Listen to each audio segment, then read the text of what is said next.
Channel में आपका स्वागत करता हूं। मैं आशुतोष श्रीवास्तव आपके समक्ष एक नया वीडियो लेकर उपस्थित हुआ दोस्तों, जो कि यूपी पीसीएस के 2021 के मेंस के हिंदी के पेपर के विश्लेषण से संबंधित है। दोस्तों, कल हम लोगों ने निबंध का पेपर का विश्लेषण किया और उसमें हम लोगों ने देखा कि कौन से टॉपिक से निबंध आए थे और चैनल द्वारा जो निबंध कवर करा गए थे दोस्तों, उसमें से लगभग 4 निबंध आपको सीधे सीधे मिल गए थे। ठीक है दोस्तों, तो लिंक डिस्क्रिप्शन बॉक्स में है। निबंध की प्लेलिस्ट भी डिस्क्रिप्शन बॉक्स में बना दी गई है। आप सभी लोग जो लोग नए हैं उसको फॉलो कीजिए, चैनल को सब्सक्राइब कीजिए तथा बेल आइकन पे ऑल दबाइए। ठीक है दोस्तों, इसी प्रकार हम लोग देखेंगे दोस्तों सामान्य हिंदी का जो इनिशिएटिव हम लोग चैनल पर चला रहे हैं उसमें कितने प्रश्न हमारे फंसे, पत्र लेखन में कौन कौन से पत्र हमारे इनिशिएटिव से आए थे और कौन कौन सी चीज़ें हम लोगों को अभी आर ओ मेंस के लिए ध्यानपूर्वक करनी है। ठीक है दोस्तों, तो चलिए चर्चा स्टार्ट करते हैं। सामान्य हिंदी का पेपर है दोस्तों, आप लोग देख रहे होंगे और पहला क्वेश्चन है दोस्तों गद्यांश का। और गद्यांश दोस्तों पूछा गया है, ध्यानपूर्वक पढ़िए और प्रश्नों के उत्तर दीजिए। अब दोस्तों देखिए, सबसे पहले पूछा क्या गया है, हम लोग केवल प्रश्न सीधे देखेंगे दोस्तों। गद्यांश का भावार्थ लिखना है आपको। भावार्थ लिखो, शब्दों में आपको लिखना है। गद्यांश पढ़िए, भावार्थ लिख लीजिए और सारांश आपका आता है अब आर ओ मेंस में। इसके बाद दोस्तों कह रहा है गद्यांश के आधार पर स्पष्टीकरण दीजिए। तीसरा क्वेश्चन पूछा है गद्यांश की रेखांकित पंक्तियों की व्याख्या कीजिए। तो रेखांकित पंक्तियों की व्याख्या जो है दोस्तों वो आपका आर ओ मेंस में भी पूछा जाता है। ठीक है दोस्तों, अब दूसरा गद्यांश जो आया है दोस्तों, गद्यांश में देखिए क्या पूछा है क्वेश्चन। क्वेश्चन ये पूछा है दोस्तों गद्यांश के लिए उचित शीर्षक बताइए।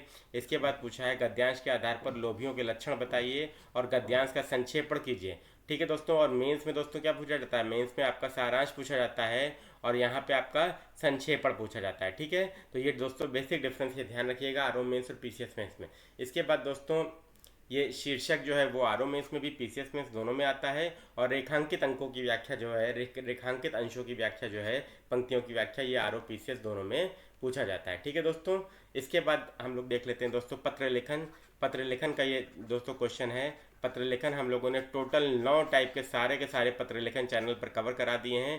प्लेलिस्ट बना दी गई है दोस्तों, लिंक डिस्क्रिप्शन बॉक्स में है, आप लोग उसको देख लीजिए और फॉलो कर लीजिए। जो लोग आर ओ मेंस देना चाहते हैं या जो यूपी पीसीएस 2022 वाले बच्चे हैं या आर ओ 2022 वाले बच्चे हैं उनके लिए भी महत्वपूर्ण है। ठीक है दोस्तों, तो इसको देख डालिए। अब देख लेते हैं दोस्तों अर्ध सरकारी पत्र पूछा है, क्या किसे कहते हैं और सरकारी पत्र से किस प्रकार भिन्न है। तो मतलब आपको दोनों का अलग अलग परिभाषा भी पता होना चाहिए और अलग अलग प्रारूप भी पूछा है दोस्तों। तो 2 पत्र देखिए सीधे सीधे दोस्तों 9 में से चैनल से फंस गए हैं। इसके बाद दोस्तों ये पूछा है नगर महापौर की ओर से महानगर में डेंगू से हो रही मृत्यु संबंधी एक सरकारी पत्र उत्तर प्रदेश शासन को लिखिए। अब दोस्तों देखिए यहाँ पे क्या है, प्रारूप प्रारूप पूछा है दोस्तों। प्रारूप मतलब होता है खाका, मैंने आपको पहले ही बताया है चैनल पर। प्रारूप मतलब खाका होता है और यहाँ पे दोस्तों कह रहा है पत्र लिखने के लिए। तो यहाँ पे दोस्तों उदाहरण आपको लिखना है, मतलब आपको बकायदा जो पत्र लिखा जाता है वो प्रस्तुत करके दिखाना है, या जिसको हम लोग क्या बोलते हैं, इसको हम लोग लिखित प्रारूप भी बोलते हैं। ठीक है, तो लिखित प्रारूप या उदाहरण आपको देने को बोल रहा है सरकारी पत्र का, तो आप उसको बनाइए। चैनल पर आपको बताया गया है दोस्तों, प्लेलिस्ट बना दी गई है, लिंक डिस्क्रिप्शन बॉक्स में है। जो लोग नए हो कृपया उसे ज़रूर फॉलो कीजिए। एग्जाम से पहले एक बार प्लेलिस्ट पूरी देख डालिएगा दोस्तों। मुश्किल से 3 घंटे की 2 या 3 घंटे की प्लेलिस्ट है, आप लोग पूरा पत्र लेखन आपका कवर हो जाएगा। आपको कहीं और कुछ पढ़ने की आवश्यकता है ही नहीं। ठीक है दोस्तों, इसके बाद हम लोग देख लेते हैं दोस्तों विलोम शब्द पूछा गया है, फिर आपका पूछा गया है उपसर्ग पूछा गया है, फिर प्रत्यय पूछा गया है। इसके बाद हम लोग देख लेते हैं दोस्तों वाक्यांशों के लिए शब्द पूछा गया है, फिर पूछा गया दोस्तों शुद्ध करने के लिए वाक्यों को, वाक्य शुद्धिकरण, फिर आपका पूछा गया है वर्तनी शुद्धिकरण। ठीक है दोस्तों, इसके बाद आपका जो है मुहावरे और लोकोक्तियाँ पूछा गया दोस्तों।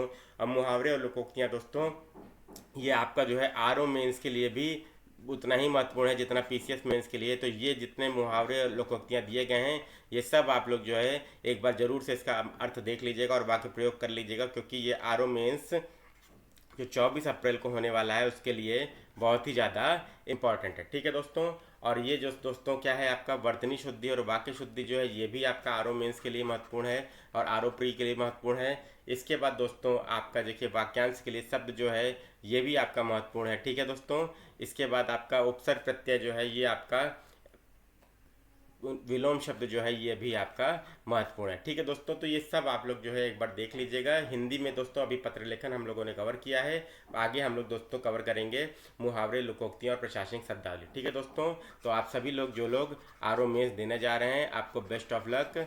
ठीक है दोस्तों, बेस्ट ऑफ लक में मेरी तरफ से, ताकि आप लोग जो है अच्छा पेपर करिए और सफल होइए। ठीक है, और जिन बच्चों ने पीसीएस का पेपर दिया था पीसीएस के बच्चों को बहुत बहुत शुभकामनाएं और आप लोग सफल होइए, एक सिलेक्शन लीजिए, यही मेरी शुभकामना है। और चैनल को सब्सक्राइब जरूर कीजिए दोस्तों, ताकि ये इनिशिएटिव आपको लोगों के लिए लाभकारी हमेशा चलाया जाता रहे। Thank you very much. Best